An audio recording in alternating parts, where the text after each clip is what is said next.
Hey everyone, it's been over 2 minutes and I haven't been raped or sexually harassed yet. If you haven't either, tweet #MeToo. Oh, wait, that one's already been taken.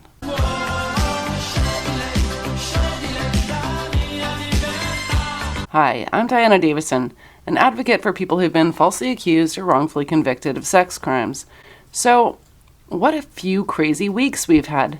The viral campaign, Me Too, following revelations about former movie mogul Harvey Weinstein, has started a tidal wave of reports of sexual misconduct. A growing list of high-profile men have resigned or been fired as a result of accusations. Some of these guys are guilty, some are not. We may never know which it is because nobody seems to care anymore. It's far too much fun publicly shaming others to stop and come up with a rational plan. The drums are beating, and the biggest concern is to keep the hashtag alive, which means it needs more names and more accusations as fast and numerous as possible. We are in the midst of a moral outrage frenzy, and the trials are being conducted on social media, in short order. You stand accused and guilty. Trial over. Now, I was planning to talk about my recent submission to the Canadian Department of Justice this weekend. It was about transforming our legal system.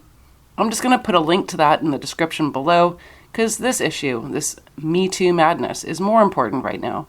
The biggest point I make in my submission, though, is that the main problem with public faith in the legal system right now is a problem with the public, not so much a problem with the legal system. And this Me Too campaign is the perfect illustration of that point. We cannot let our society devolve into vigilante justice. The public doesn't understand the reason for fair trials. They don't want fair trials. They want to feed their addiction to moral outrage and public shaming.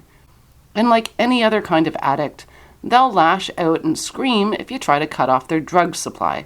Neurobiologist Molly Crockett has written an article called Moral Outrage in the Digital Age, which exposes the problem with how social media is catered to feeding outrage by lowering costs and increasing the rewards. The ultimate result is that moral outrage is moving away from benefiting society, and it's increasing social divide. When you engage in moral outrage offline, you're more aware that the target is a person who will suffer, and the level of outrage is commensurate. Online, they're attacking two-dimensional avatars of the person, fed by an echo chamber and usually for the purpose of moral posturing, or virtue signaling, amongst their own friend circles. This Me Too campaign has now led to calls for what's called shit lists, and they're targeting different industries. The allegations on these lists, they don't have a standard of verification, nor do they discriminate between a physical assault or someone thinking that a coworker might have been staring at her ass.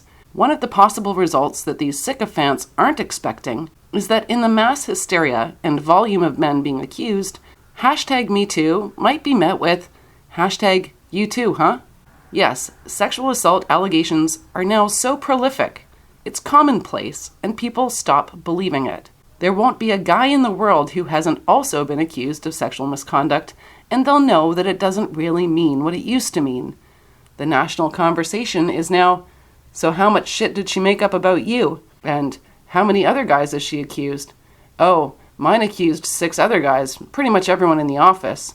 We can't resign because there'd be no one left to run the business. Women are walking around right now desperately looking for something else they can complain about. They're hunting through their high school reunion photos, trying to remember all their babysitters. They're thinking about that time they saw a guy's balls hanging out the crotch of his shorts.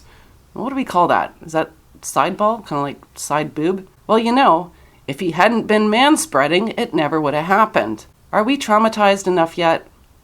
I'll tell you how to stop sexual harassment at work.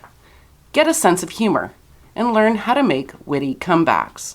No, seriously, listen, if there's ever anything I can do for you, or more to the point, to you, you let me know, okay? Can you hammer a 6-inch spike through a board with your penis? Not right now. A girl's gotta have her standards.